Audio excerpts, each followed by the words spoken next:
ఏపీలో లిక్కర్ వ్యవహారంలో రంజుగా సాగుతుంటే మరోవైపు కల్తీ మద్యం కుంభకోణం ఆంధ్రప్రదేశ్ రాజకీయాల్లో ప్రకంపనలు సృష్టిస్తుంది.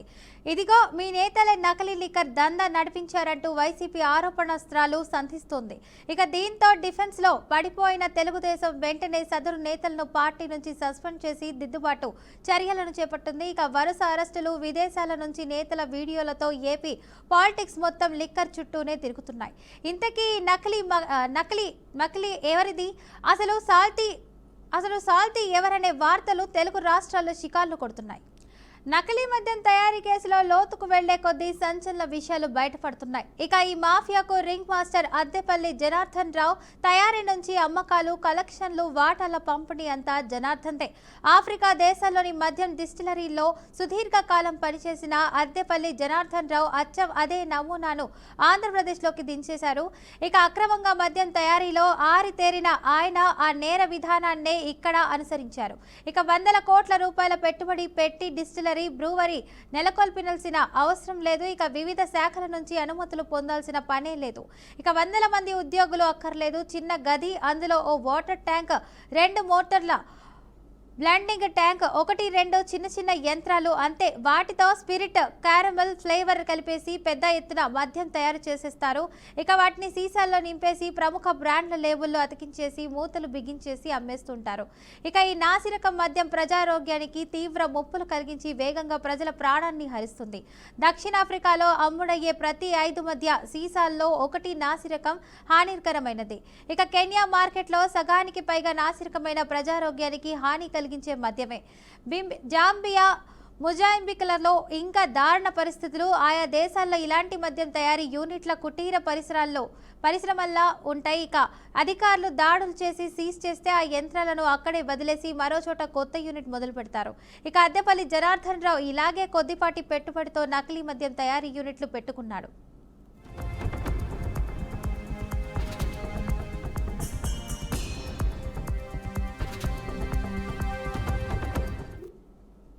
రాష్ట్రంలో డిస్టిలరీ ఏర్పాటు చేయాలంటే 10 నుంచి 20 ఎకరాల భూమి కావాలి. నీటి లభ్యత, విద్యుత్ సరఫరా పూర్తి స్థాయిలో ఉండాలి. ఫర్మెంటేషన్, డిస్టిలేషన్ కాలమ్స్, బాయిలర్, కండెన్సర్లు, కూలింగ్ టవర్లు, వ్యర్థాల శుద్ధి ప్లాంట్లు ఏర్పాటు చేసుకోవాలి. ఇక మద్యం తయారీ సాంకేతికత సమకూర్చుకోవాలి. కెమిస్టులు, ఇంజనీర్లు, బాయిల్ ఆపరేటర్లు, నాణ్యత నియంత్రణ సిబ్బంది, ఇలా అనేక మంది ఉద్యోగులను నియమించుకోవాలి. ఎక్సైజ్, పీసీబీ సహా అనేక ప్రభుత్వ శాఖల నుంచి అనుమతులు పొందాలి. ఒక డిస్టిలరీ ఏర్పాటు చేయాలంటే కనీసం 60 నుంచి 100 కోట్ల వరకు పెట్టుబడి పెట్టాలి. బ్రూవరీస్కు ఏర్పాటుకు దాదాపు ఇంతే. కానీ జనార్దన్ రావు లాంటి వారు 10-20 లక్షల పెట్టుబడితో కుటీర పరిశ్రమల నకిలీ మద్యాన్ని తయారు చేస్తున్నారు. ఇక దీన్నే తాము లైసెన్సుదారులుగా ఉన్న దుకాణాలు, బార్లతో పాటు బెల్ట్ షాపులకు తరలిస్తున్నారు. ఇలాంటి జనార్దన్ రావులు ఇంకెందరో ఉన్నారు. ములకల చెరువు, ఇబ్రహీంపట్నంలో వెలుగు చూసిన నకిలీ మద్యం తయారీ కేంద్రాల నుంచి సరఫరా అయిన మద్యం వల్ల అదృష్టవశాత్తు ఎక్కడా ప్రాణ నష్టం సంభవించలేదు. ఇలాంటి కేంద్రాలు రాష్ట్రంలోని పలు జిల్లాల్లో ఇప్పటికే బయటపడ్డాయి. కానీ ఎక్సైజ్ శాఖ మంత్రి కొల్లు రవీంద్ర, ఆ శాఖ ఉన్నతాధికారులు, ప్రభుత్వం ఏ రోజు దీన్ని తీవ్ర అంశంగా పరిగణించి కఠిన చర్యలు తీసుకోలేదు. ఇప్పటికైనా ప్రభుత్వం ఉదాసీనత వదిలి కళ్లు తెరవకపోతే వైకాపా హయాంలో జరిగిన జంగారెడ్డిగూడెం మద్యం మరణాలు లాంటివి సంభవించే ముప్పు పొంచి ఉంది. నిర్దేశిత ప్రమాణాల ప్రకారం తయారైన మద్యమైన అతిగా తాగితే 15 నుంచి 20 ఏళ్లలో వారి కాలేయం, మూత్రపిండాలు సహా ఇతర అవయవాలు దెబ్బతింటాయి. అలాంటిది ఏ ప్రమాణాలు పాటించకుండా జనార్దన్ లాంటి వాళ్ళు తయారు చేసిన నాసిరకమైన మద్యాన్ని తాగితే 2-3 ఏళ్లలోనే ఆరోగ్యం గుల్లై ప్రాణాలు పోతాయి. కొడాలి శ్రీనివాస్ అనే అతను తెనాలి టౌన్ అతను కూడా దీంట్లో ఇన్వాల్వ్ అయ్యాడు. అలాగే కొన్ని షాప్స్ కూడా, ఆంధ్ర వైన్స్ అని, రాక్ స్టార్ వైన్స్ అని, ఈ 2 షాపులకి ఇక్కడి నుంచి సప్లై వెళ్తున్నట్లుగా తెలిసింది. వెంటనే అక్కడ కూడా ఇమీడియట్గా షాప్స్ అన్నింటిని కూడా సీజ్ చేయడం జరిగింది. ప్రాథమికంగా కొంతమంది జయచంద్రారెడ్డి అని, తమ్మళ్ళపల్లి కాన్స్టిట్యున్సీకి సంబంధించినటువంటి జయచంద్రారెడ్డి కూడా ఉన్నాడని తెలిసింది. దీనికి లింక్ అయ్యి మన ఇబ్రహీంపట్నం కూడా ఎవరైతే ఇప్పుడు జనార్దన్ ఉన్నాడో, జనార్దన్కి సంబంధించి ఇబ్రహీంపట్నం, ఎన్టీఆర్ జిల్లా ఇబ్రహీంపట్నంలో కూడా అతనికి సంబంధించి షాపులు ఉన్నాయని చెప్పి వాటిని కూడా రైడ్ చేయడం జరిగింది. రైడ్ చేసి వాళ్ళ బ్రదర్ అద్దేపల్లి జగన్మోహన్ రావు అదుపులో తీసుకోవడం జరిగింది. అట్లాగే అక్కడికే ఏఎన్ఆర్ బార్ ఒకటి, ఇబ్రహీంపట్నం బార్ అండ్ రెస్టారెంట్ ఉంది. సీఎం గారు రివ్యూ చేయడం జరిగింది. వెంటనే దీంట్లో ఎవరు ఇన్వాల్వ్ అయినా సీరియస్గా ఉండమని చెప్పడం జరిగింది. దాని మీద మేము చాలా పకడ్బందీగా చేస్తున్నాం. ఇందులో జయచంద్రారెడ్డి తెలుగుదేశం పార్టీకి సంబంధించి ఉన్నాడని చెప్పి తెలిసిన ఇమీడియట్గా సస్పెండ్ చేయడం జరిగింది. పార్టీ నుంచి సస్పెండ్ చేశాం. ఇంకా ఎవరన్నా ఉన్నా సరే, డిపార్ట్మెంట్ నిర్లక్ష్యం ఉన్నా సరే, ఇదే కాదు ఇంకా ఎవరన్నా ఉన్నా సరే, అధికారులు ఎవరైనా నిర్లక్ష్యం వహించినా సరే ఎటువంటి పరిస్థితుల్లో ఒక టాలరేట్ చేసే సమస్య లేదు. నా పేరు జనార్దన్ రావు. ఆంధ్రప్రదేశ్లో ములకల్ చెరువు ఇబ్రహీంపట్నంలో జరుగుతున్నటువంటి నకిలీ మద్యానికి సంబంధించిన విషయాన్ని సోషల్ మీడియా ద్వారా నేను తెలుసుకుంటున్నాను. ఈ వ్యవహారంలో నా పేరు మొదటి ముద్దాయిగా జనార్దన్ రావు అని చూపించుకున్నారు.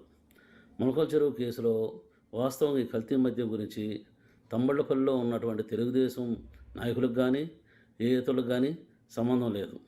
ఊరికే ఇతరులు ఇబ్బంది పెట్టాలని కొన్ని రాజకీయంగా లేనిపోయిన చేస్తున్నారు. ఇతరులు ఎవరో లబ్ధి పొందే ఉద్దేశంతో ఇవన్నీ జరుగుతున్నాయి.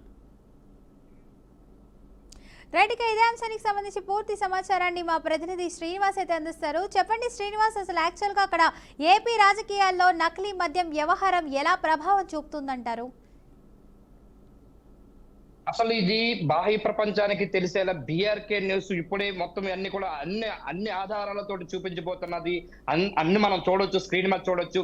కానీ ఈ ప్రధానమైనటువంటి సూత్రధారి, పాత్రధారి, దుర్మార్గుడు, దోపిడీదారుడు, అంతకన్నా నీచుడు అని చెప్పవచ్చు అద్దేపల్లి జనార్దన్ రావు. ఎక్కడో దక్షిణాఫ్రికా నుంచి కన్యా నుంచి ఇండియాకి వచ్చి ఈ రోజు రాష్ట్రంలోని అనేకమైనటువంటి ఈ మద్యం కుంభకోణాల్లోని ఆరితేరినటువంటి ఓ దౌర్భాగ్యుడే అద్దేపల్లి జనార్దన్ రావు. అద్దేపల్లి జనార్దన్ రావు అనే ఒక మనిషి కాదు, ఈ మద్యాన్ని అక్రమంగా తరలిస్తూ అక్రమంగా మొత్తం ఎంఆర్పి రేట్లు కూడా ఆయన అండర్లో పెట్టుకొని, దాంతో పాటు అనేకమైనటువంటి పెద్ద బ్రాండ్లను కూడా వాళ్ళ చేతిలో పెట్టుకొని ఆ బ్రాండ్లు మార్చేసి ఆ లేబుల్ అంటించి మరీ అమ్ముతున్నారని తెలుస్తూ ఉన్నది.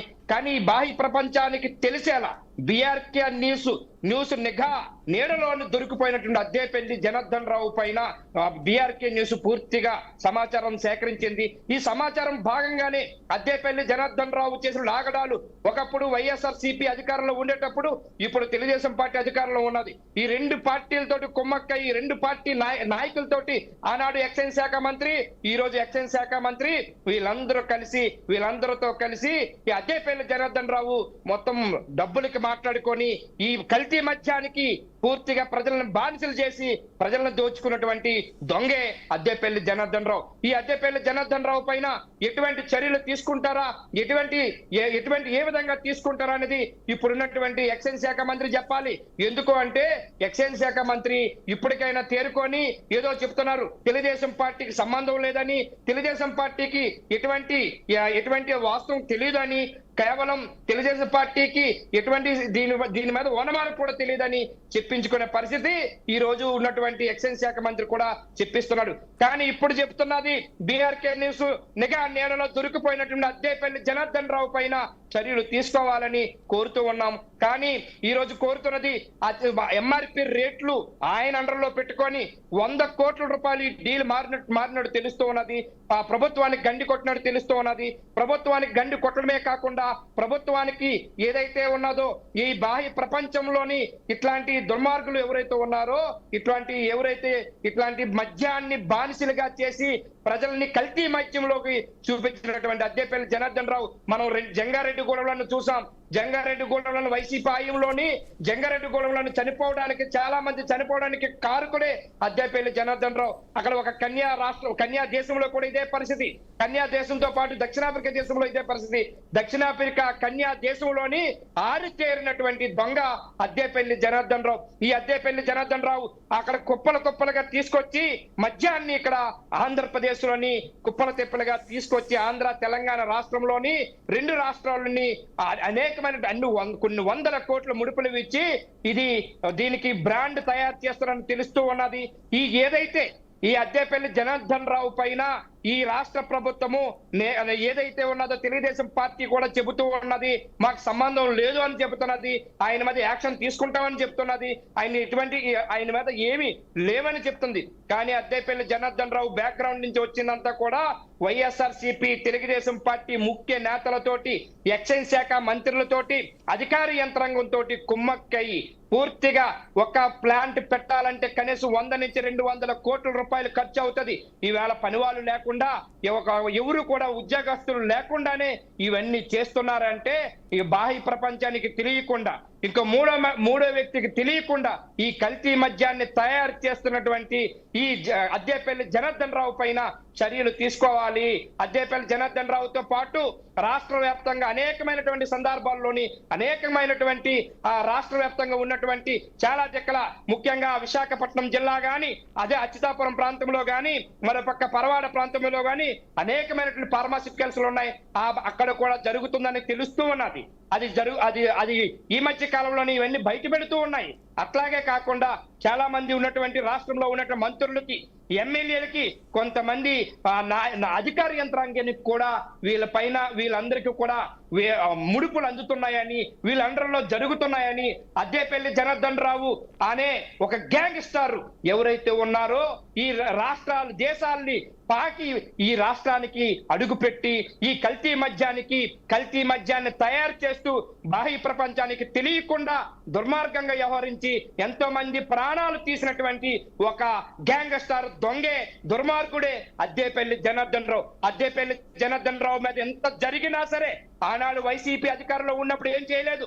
ఈ రోజు తెలుగుదేశం పార్టీలో తెలిసి కూడా వీళ్ళ మంత్రులు, వీళ్ళ ఎమ్మెల్యేలు, కొంతమంది ఉన్నటువంటి అధికార యంత్రాంగం చాలా మంది వీళ్ళకి కుమ్మక్కయ్యారని తెలుస్తూ ఉన్నది. ఈ తెలియడంతో ఆయన పైన ఏమాత్రం చర్యలు తీసుకోకుండా మేనమేషాలు లెక్కిస్తున్నారు.